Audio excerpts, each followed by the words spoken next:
السلام عليكم ورحمة الله وبركاته. حي الله الأحبة. سبحان الله، ربما الإنسان يمل من نصرة غزة بالكلام والحديث ومتابعة أخبارها، يقول لك يا أخي ملينا وحنا نتكلم، إيش قاعد نفيدهم فيه وش الفائدة من الكلام أصلا؟ وفي الحقيقة هذا مدخل شيطاني خطير.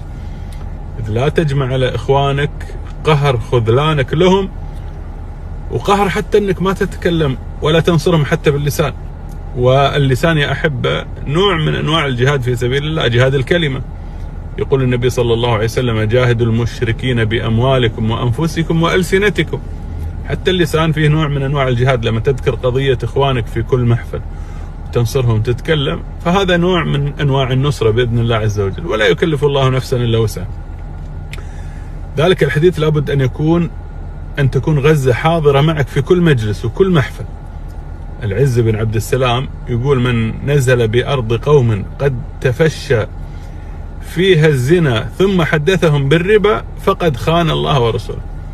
والمقصود من الكلام هنا أن تنسى قضية أمتك المركزية والقضية الكبرى الآن عندنا قضية غزة، وتتحدث بأمور جانبية باسم الدين. فهذا حقيقة نوع من عدم الفهم للواقع. لابد أن تكون غزة حاضرة معك في كل محفل وكل وقت وكل حين. طيب يا أحبة، إيش أسباب الذل اللي احنا واقعين فيها الآن؟ وإيش وصل الأمة لهذا الحد أنها تشاهد غزة بهذا الحال ولا تستطيع أن تقدم شيء؟ شنو السبب اللي وصلنا لهذه المرحلة؟ الحقيقة لو تأملت حديث النبي صلى الله عليه وسلم: إذا تبايعتم بالعينة، وهو نوع من أنواع الربا يتم التحايل فيه حتى يتم البيع بطريقة اسمها شرعية وفي الحقيقة هي ربوية. إذا تبايعتم بالعين وأخذتم أذناب البقر ورضيتم بالزرع. والقصد هنا أن الإنسان يشتغل بالتجارة وبالرضا للدنيا وبزخرفها وكذا، وهذا ما هو عيب إن كان الإنسان يستغله في طاعة الله عز وجل.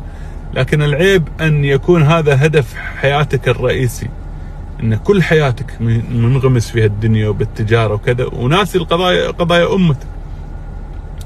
ورضيتم بالزرع. ثم قال عليه الصلاة والسلام: وتركتم الجهاد في سبيل الله سلط الله عليكم ذلا لا ينزعه عنكم حتى تعودوا إلى دينكم.